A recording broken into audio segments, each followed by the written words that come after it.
안녕하세요.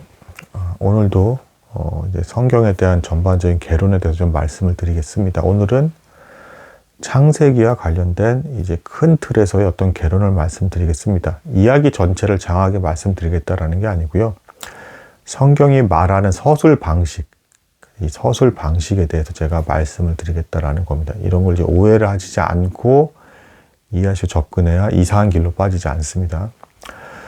여러분도 들어보셨겠지만 과학의 시대이기 때문에 빅뱅 이론이라고 들어보실 거예요. 세상이 이제 큰 폭발에 의해서 창조가 되었다라는 게 이제 과학의 입장에서 이제 기본적인 설명이죠.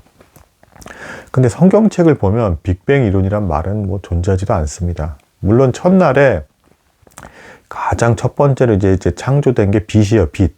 근데 이제 이 빛이 뭐 빅뱅 이론의 폭발을 말하는 건지 말 그대로 그냥 우리 세상을 비치는 빛인 건지 잘 모릅니다.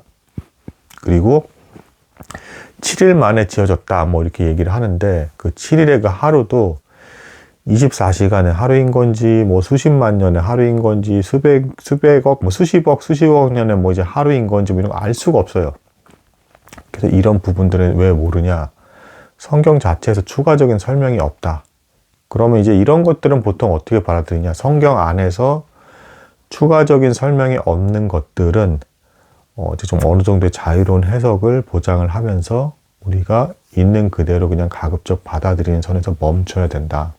거기서 더 억지로 내가 뭔가를 발견했어 라고 하면서 이렇게 끼워 맞추기식의 해석을 하기 시작하면 이제 위험한 길에 빠진다. 이제 이런 특징이 있다라는 거. 그래서 아주 간단하게 일단 정리를 하자면 한 가지 특징은 성경은 과학에 의지해서 설명해 주고 있지는 않다라는 겁니다. 대략 이런 거예요.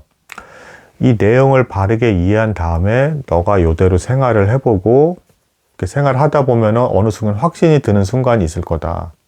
그러면 믿음이 생기는 거다라는 뭐지 이런 입장을 취합니다. 성경은 분명히 뒤로 내용을 갈수록 어떤 이제 그 믿음을 요구하는 게 있어요. 그 읽는 사람에게. 근데 그렇다고 해서 뭐 믿음을 갖고 안 갖고는 이제 결국에는 사람의 자유인데, 근데 이 믿음을 요구하는 것이 있고 이 믿음이 더 구체적으로 얘기하면 이 믿음이 생기게끔 하는 것도 하나님께서 그렇게 만드신다라는 입장을 취합니다. 그러니까 이제 사람은 이게 우연처럼 보일지 모르겠지만 하나님께서 믿음을 생기게 하신다. 이제 이런 입장을 그냥 이 본문 안에 이제 읽다 보시면 나와요. 그런 내용들이 이제 뒤로 이제 후반부로 갈수록 그런 입장을 취하고 있고, 그래서 좀 본능적이고 체험적인 믿음을 이제 이야기하고 있다. 근데 여기서 주의해야 될 건 그런 믿음으로 맹목적으로 어떤 특정 사람을 이제 그 우상화한다든가 이제 신성시하게 되면 이제 그게 이제 이단으로 빠지는 길이 된다라는 거죠. 그래서 굉장히 조심해야 된다라는 거. 뭐 이런 거.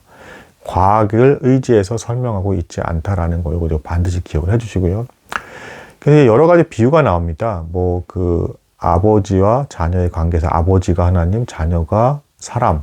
그리고 이제 뭐 부부 관계에서 뭐 남편이 하나님, 뭐 이제 아내는 사람, 뭐 이런 식으로 이렇게 그 이제 비유적으로 표현한 것들이 나오고, 그런 안에서 본능적인 믿음을 제가 말씀드렸잖아요. 마치 뭐 이런 겁니다. 저희도 세상에 태어나서 이제 아이로서 자라가면서 부모님이 우리에게 사랑을 베푸시니까 그냥 믿게 되는 거지, 그걸 다 뭐 수학적이고 문서적이고 증명해서 이게 이분이 부모님이다 해서 믿는 게 아니잖아요. 그런 식으로 너희도 성경을 읽다 보면 이게 사랑하는 아버지의 글일 거야 라는 입장에서 네가 본능적으로 이해를 하게 될 거야. 너가 다 잘 되라고 이렇게 사랑의 글을 보내준 거야. 아버지 하나님께서 이렇게 이해를 하게 될 거다라는 겁니다. 바르게 이해를 하게 된다면. 그런 각도에서 글을 썼기 때문에 과학을 의지하고 있지는 않다. 그리고 고대 사람, 중세 사람들까지도 다 읽는 책이기 때문에 어차피 과학으로 설명을 해도 옛날 사람들 그러면 이해할 수 없다. 빅뱅 이론이 뭔지 옛날 사람들이 어떻게 알겠습니까?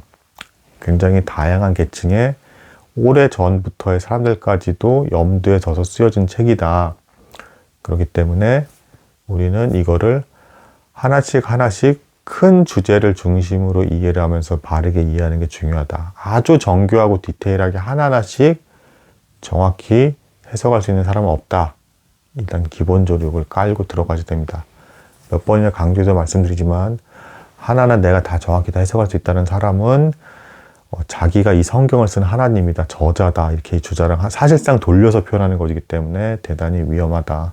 그리고 그래서 굉장히 겸손하고 객관적인 마음으로 어떤 다양한 사람들의 의견과 어떤 그 이미 누적된 어떤 역사적인 이런 자료들 같은 것까지 포함을 해서 천천히 하나하나 배우셔야 안전하다, 이런 말씀을 드릴 수 있겠습니다. 오늘의 결론은 성경은 과학에 의지해서 해석을 하고 있지 않다. 여러분들이 이걸 잘 이해하고 살아가면서 체험적으로 본능적으로 믿음이 생기는 것이다 라고 말하고 있다. 그렇게 믿음이 생기게끔 하나님께서 우리가 보기엔 우연과 같은 과정을 허락하셔서 그렇게 만드신다. 이런 입장으로 말하고 있는 게 성경이다 라고 이해를 해주시면 되겠습니다. 오늘도 이게 이런 좀 쉽지 않은 내용들 들어주셔서 매우 감사드립니다. 오늘 하루 즐거운 하루 되시기 바랍니다. 감사합니다.